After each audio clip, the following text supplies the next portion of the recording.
only 2, 14, 13. Okay, here we go. We're here! We finally made it! Welcome to the show! Nice to meet you. Hi, how are you? I'm Kelly. Hi, nice to meet you. Nice to meet you. Wow, it was kind of tough getting in here. Oh, sorry about that. No, it's fine. We just came so late. So thank you so much for being on the show. Thank you for inviting us to your home now. I know who you are. You're Frank, of course. I don't know these two beautiful ladies with you. So who wants to be first? I'm Mary, Frank's wife. Hi, Mary. And this must be your lovely daughter. Right, I'm Tiffany. Nice to meet you. Absolutely. Now, are you the chef? No, he is. I know, but are you helping him? I guess so. Well, he did speak highly of you to in his email. He said, you know, that his kids help him cook. So I thought that was really, really cool. Now, are you much of a cook? Not much. I'm busy a lot. So I rely on dinner being ready when I get home. Well, that's awesome. That's the best way, right? Having someone else cook it.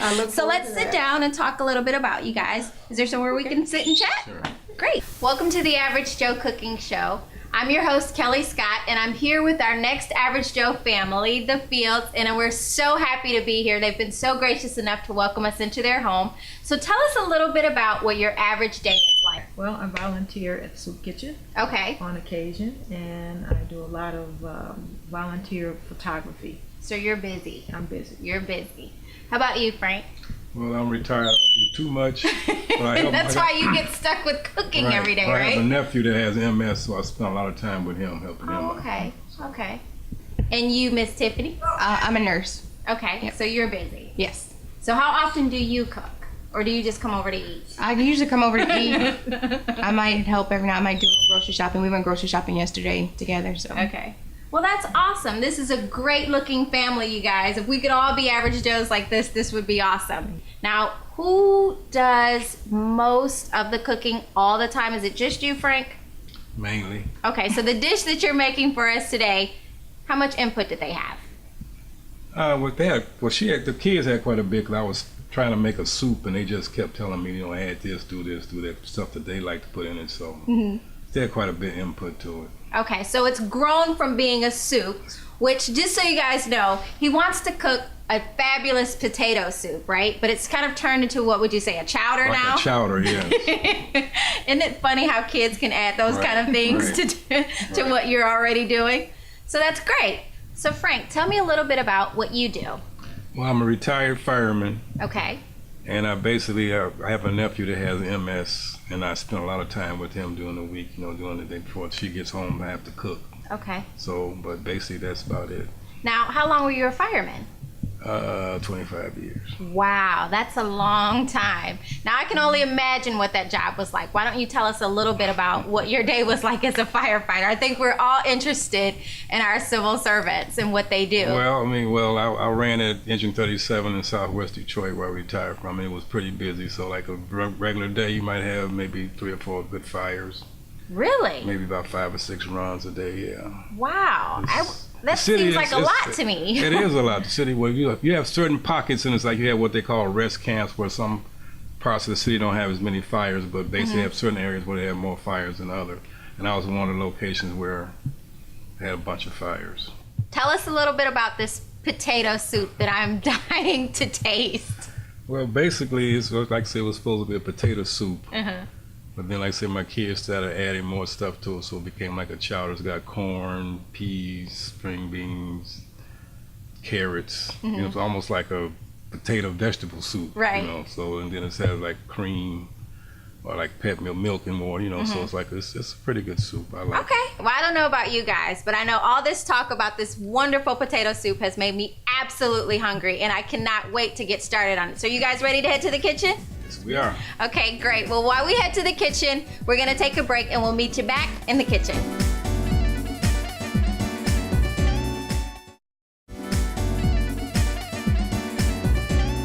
Frank has done an amazing job of kind of laying everything out, all of his ingredients with his beautiful helper. But your corn is fresh. Are these look a little frozen. Are they frozen vegetables? These are frozen, right? The peas and the carrots. Okay, do you let them thaw or do you just put them right in? They're thawed out now. Okay, so he's gonna let his frozen peas and green beans thaw out before he does it. So how long do you let them? Do you just? Well, usually I just rinse them in water. Okay. Thaw them out like that. Okay, so that's pretty quick, Right. right? That doesn't take long to do. Now, do you always use fresh corn? Depends on how quick. Sometimes you can, you got a short way. Like if you want to use just all frozen vegetables, if you want to take, fresh vegetables, it takes a little longer. Like, it depends on, like, especially during the season, if the corn isn't right, I'll get fresh corn, fresh vegetables. Okay, great. So how much is this? Would you say this is like a cup or two, or? This is about 8 ounces. This is about 8 ounces. And this make all of it's about 8 ounces. 8 ounces. And how many people would this feed? 4 to 6 people. 4 to 6 people. That's great. Now I see May is busy over here behind us working on something. What are you cooking over there? I'm not cooking. I'm just making a salad. Did you hear her clarify that she's not cooking? She's making the salad. That up to Frank. Okay. So now, Tiffany, are you going to go ahead and do something with these corns? Yes. Okay. Okay, well, let me wash my hands quickly because I haven't done that. Me too. That's okay. So while Frank is going to go ahead and skin or peel carrots, okay, you're using a peeler, right? Right. There is another way to do that in case you don't have one of those. You can just take your knife, preferably one not this big. We would like to use a smaller one, and just do that. And that will accomplish the same thing. Now, how would you cut those up for your soup?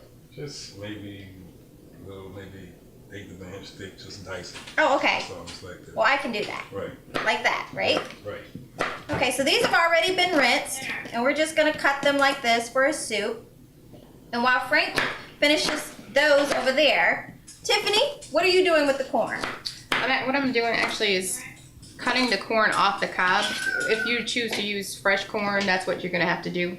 Otherwise, you can get frozen corn, and that's already off of the cob. Okay, this is an interesting contraption. It looks like one of those things that, I don't know, you see on an infomercial? It probably is from an infomercial. Okay, Frank, what is this called? Is this a slicer? Slicing the dice, so that's what it is. Okay, okay. So let's see how this contraption works. Okay. Okay, that seems simple enough. But now if you don't have one of those, there is another way to get the corn Right. off the cob. Which would be a little simpler. You would just take a knife and then just cut straight down along the cob. Or I could use this to do the carrots. Oh, see? Kill 2 birds with 1 stone, guys. Okay, so as you can see, with Tiffany, we have basically removed all of the kernels off the cob, and they're just basically sliced up, and then they placed them in this bowl. So this is fresh corn. Again, you can use frozen corn as well.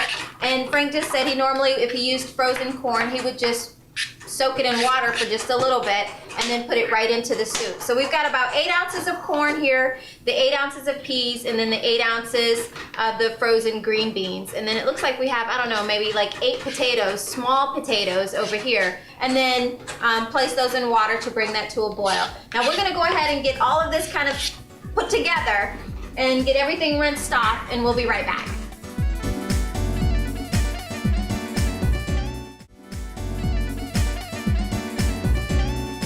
Okay, Frank, I just have a few questions about the mashed potatoes because I'm not a mashed potato queen, but I do love to eat them.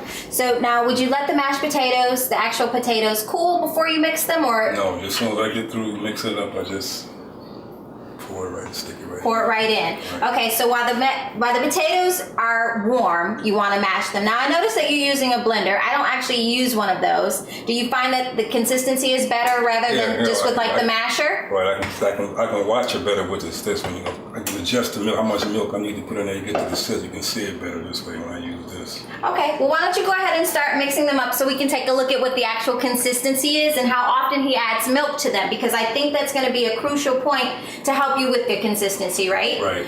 This right here is what makes the thickness of your soup. Okay. How thick you want. Sometimes you might want to make more mashed potatoes if it's not thick enough for you, Okay. But that's why I use to make the thickness of the soup. Okay. So I don't want it real thin. Right. So we just want a whippy consistency, right, somewhat thick, and then you add the evaporated milk right, to pretty much taste and right, get the consistency you want. Right. Add the spices to it now.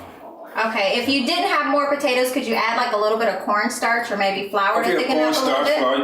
Or if you got instant potatoes, mashed potatoes, you could use those. Oh, that's great. Instant potatoes can also be used just to add as somewhat of a thickening agent. Right. Cornstarch or a little bit of flour can be added as well just to thicken it up if you don't have any more potatoes. And at this point, you really wouldn't want to go back and boil more potatoes either. So that's a good cooking tidbit to thicken it up as well. And how long would you let it? Let it simmer for about maybe half hour to 45 minutes. Okay, and then is it done? Yeah, then it'll be done.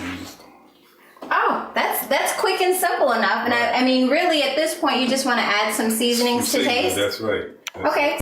So while he finishes adding the seasonings to that, we'll be right back. And I think we'll be good to go for a taste test, yes? Yes. Okay, we'll be right back.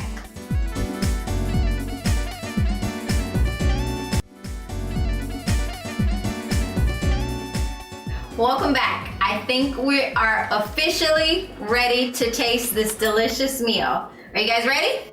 I'm ready. I can't wait on you guys. I'm sorry. I can't wait. Cannot wait.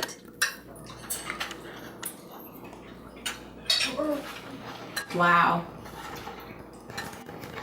It's pretty awesome. It's really good. It's really good.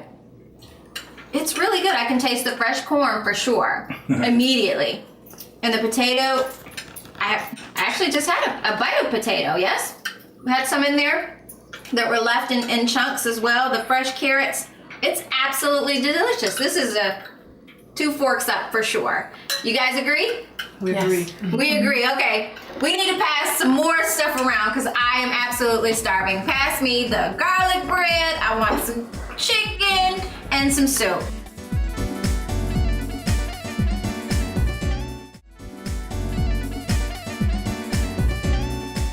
On today's show, we prepared Frank's potato soup with these beautiful looking ingredients that you see right here on the counter. We started with about 8 ounces of frozen green beans, which we just ran warm water over to thaw them out. We used about 4 to 6 fresh carrots, which were thinly sliced, which made about 8 ounces of those as well. We used 2 ears of fresh corn, and we just cut the corn right off the ears and made about 8 ounces of that. And then we also used frozen peas, 8 ounces of those, and again, we just ran warm water over them to thaw them slightly. And for the mashed potatoes, for the potato soup, we used 8 small Idaho potatoes. And when we began to mix the potatoes together, Frank used evaporated milk, pretty much just to taste, but I would estimate it was probably about a half a can. And then we used 2% milk, which is what he had in his refrigerator, a cup of that. And again, that's just to help with the consistency of the mashed potatoes. And you can definitely use whatever milk you have, 1% or whole milk, totally up to you. He used about a whole stick of butter because that's what his recipe calls for, but you can definitely either choose to withhold butter altogether or you can use a margarine of your choice. Again, it's just to help with the consistency of your mashed potatoes. And we used salt and pepper to taste. And as we made the soup and it simmered, he added a touch of seasoned salt and a touch of granular garlic powder as well. And again, we were able to feed 4 to 6 people for a little under $15. So whether you're a top chef or an average Joe, as long as you cook with love, your food will always be delicious. And if you're interested in the recipe today, please log on to our website at averagejoecookshow.com and we would love to hear from you.